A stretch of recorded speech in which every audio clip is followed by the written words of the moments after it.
مبارک ہو آپ مر چکے ہیں۔ اگر اذان کی آواز آپ کے کانوں سے ٹکرا کر واپس لوٹ جائے، اگر نماز آپ کے شیڈول میں فٹ نہ ہو سکے، اگر قرآن کھولنے سے دل اکتا جائے مگر موبائل کی اسکرین پر گھنٹوں انگلیاں چلتی رہے، اگر فجر کی نیند قیمتی لگے مگر رات بھر فضول ویڈیو اور فحش ریلز دیکھنے میں مزہ آئے، تو سن لیجئے آپ زندہ نہیں ہیں۔ اگر دنیا کے ہر کام کے لیے آپ کے پاس وقت ہے، کاروبار کے لیے وقت ہے، دوستوں کی محفل کے لیے وقت ہے، شادی، دعوت اور فضول رسم و رواج کے لیے وقت ہے، مگر اللہ کے لیے وقت نہیں، تو یہ دل کی موت کی علامت ہے۔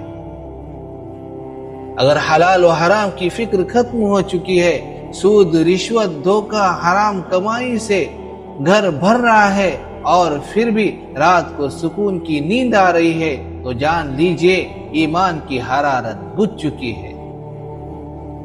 اگر آپ کے بچے برباد ہو رہے ہیں، بیٹیاں بے پردگی کی طرف جا رہی ہے، نوجوان گناہوں میں ڈوب رہے ہیں اور آپ صرف تماشائی بنے ہوئے ہیں، نہ نصیحت، نہ فکر، نہ دعا، نہ کوشش، آپ کے دل کی زندگی ختم ہو چکی ہے۔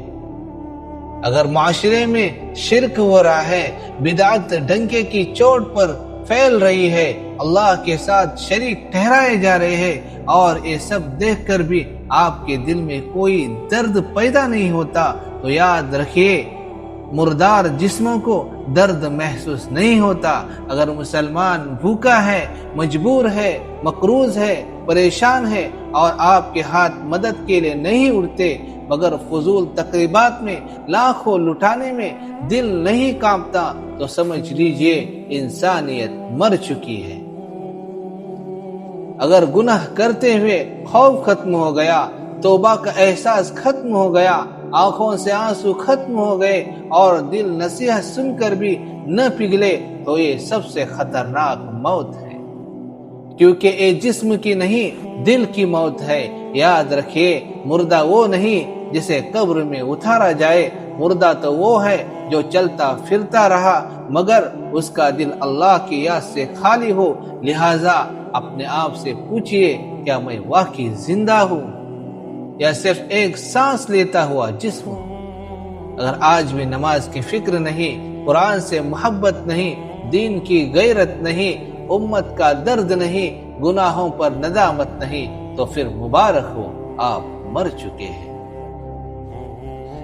اللہ تعالیٰ سے دعا ہے کہ اللہ تعالیٰ ہم سب کے دلوں کو اپنے دین کی طرف پھیر دے، آمین یا رب العالمین۔ خوش رہے، خوشیاں بانٹتے رہے، دعا میں یاد رکھیے۔ اللہ حافظ۔